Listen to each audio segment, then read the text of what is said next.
Ate Mahel! How are you? Of course, hindi ako papahuli sa pa-video message. Everyone calls her Maggie, but I love her name Mahela. So, I call her Ate Mahel. She is my closest cousin. I consider her as my eldest sister since I'm the eldest sa aming magkakapatid. I really idolized her since I was in grade school. Ramdam naman niya siguro yun, of course. She's more of a dancer, I can say, compared to a singer. Pwede na sa singing because she can also hit a score when she holds the mic.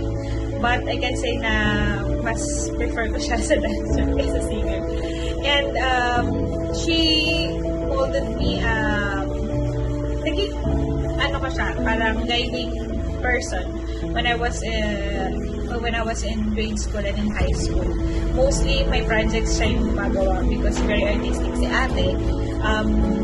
Especially if there are some drawings or any piece of art that I need to do.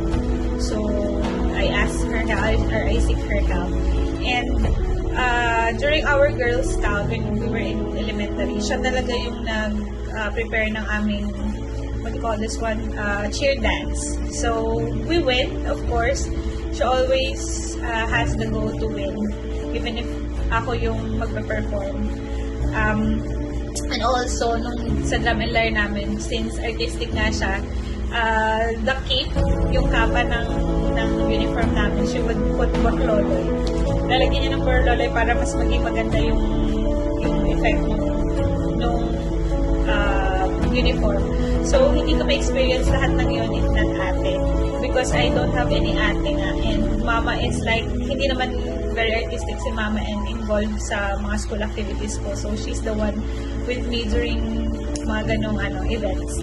And I also admire her when she's cutting her hair sa pixie hair. Yung boycut na sinasabi nila. Bagay na bagay niya kasi ako yung mukha ko medyo mataba. So, it's my frustration ever since nagayahin yung pixie hair niya. Until now, hindi ko pa na-achieve hanggang ganitong short hair lang tayo. Kasi hindi tayo kasing pretty ni ate. And during my high school, what I remember, yung tumatak talaga sa isip ko na ginawa niyang project ko is that I went to the same high school that she went to. Catholic school siya. So, we had a project to do a rosary. Pero, gagamit ka ng recycled material. So, what she did is, yung buto ng okra, I remember, yung buto ng okra, basta, she did something like, parang may kuno ka siyang maalalam rin maliit. And then, ganon, nabuo niyang rosary. So, I was really amazed. Sabi ko nga sa inyo, very artistic si ate. Then, during my high school also, lagi ko siyang sinasamahan mag-Friendster. Friendster ba yung uso na? So, mahilig siya mag-Friendster dati. Ako din, nahihilig na din kasi kakasama ko sa kanya. And also, since medyo hindi ganun ka-fair yung skin namin, halos natry na niya lahat ng pampaputi before. Very, she really wanted to have a fair skin. So, motivated siya na pumuti. So, lahat ng products ata nun, na-try na niya. So, ganun siya ka-motivated. Sa pagpapuputi pa lang yun ha. So, imagine nyo how motivated she is in other things, diba? And, she has a best friend, Ate Chiki. Lumaki ako na sila yung magkasama. Super jive sila, yung kalokohan nila, and their wit, their beauty, na papalingon halos lahat ng guys doon sa amin. And even that sa amin, basta madami silang admirers sa dalawa. But, yun nga, marami silang mga kalokohan na dalawa.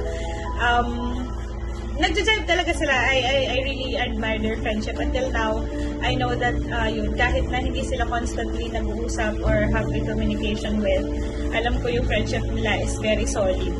I've seen most of her side, Ate Mahel on most of her side. Siguro yung side lang na hindi ko nakita is yung side na nakikita ni Kuya Ran ngayon. Kidding aside, when she went to Saudi, yun, so sobrang support din siya sa akin. I was in high school that time, so if she has time na parang tatanungin niya ako kung anong yung gusto ko kasi may uuwi or magbabakasyon siya, may time lang talaga na siguro na busy siya sa work because she was promoted as, I think, if I remember it correctly, OIC ng OR before. So, sobrang pumayat siya and naging extra small na lang yung mga sizes ng damit niya. So, very sad ako noon kasi wala akong harbor na damit niya. But, yeah, she's very dedicated to her work. Anything na gawin niya, she's very dedicated din naman talaga. And remember there was a time na hindi kami nag-usap for a year or two, I think so. Kasi sobrang na-disappoint siya sa akin. Alam na niya yun. And I'm really sorry about that, ate. Maybe she just waited for me to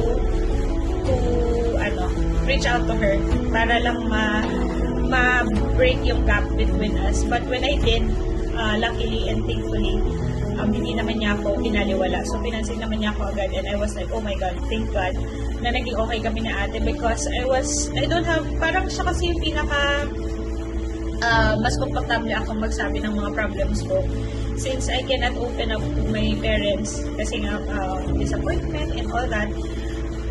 So, yun. Sa kanya ako mostly nagsasabi ng mga problema ko.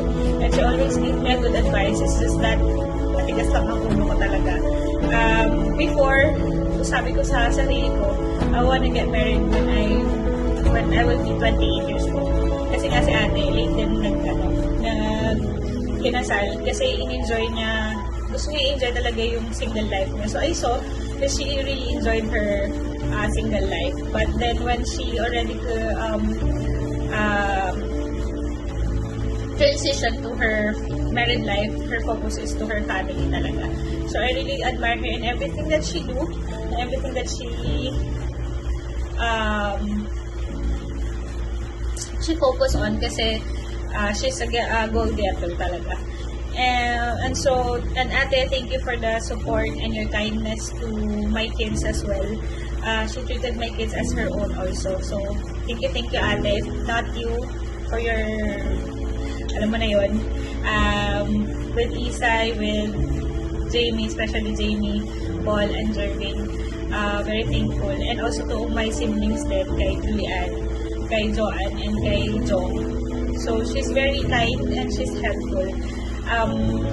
Wala akong masabi, basta sobrang bait niya. Medyo suplada, sasabihin niya sa'yo frankly, directly kung ano yung pagkakamali mo or anything na mas kikita niya na mali. Which is okay naman. She's really frank and she can say whatever she wants sa akin, hindi ako nagtatampo.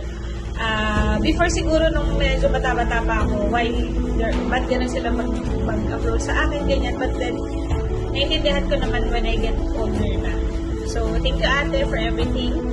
Happy birthday. Happy 50th birthday ate. I cannot really imagine na 50 years old ka na. But, yeah. We need to face it. Happiest birthday and I hope you enjoy your day. And I hope you enjoy the surprise party that Kuya Rad made for you. And ingat dyan. I hope magkita tayo sa Pilipinas soon. Kasi tagal na din natin hindi nakikita. Tsaka para makuha ko na yung rubber shoes ko. Charot lang. Yun. Happy birthday ulit ate. Ingat. And I know that kung kailangan mo ng katsikahan, unlimited. If I'm off, you can call me naman. Thank you so much for everything. Happiest birthday ulit.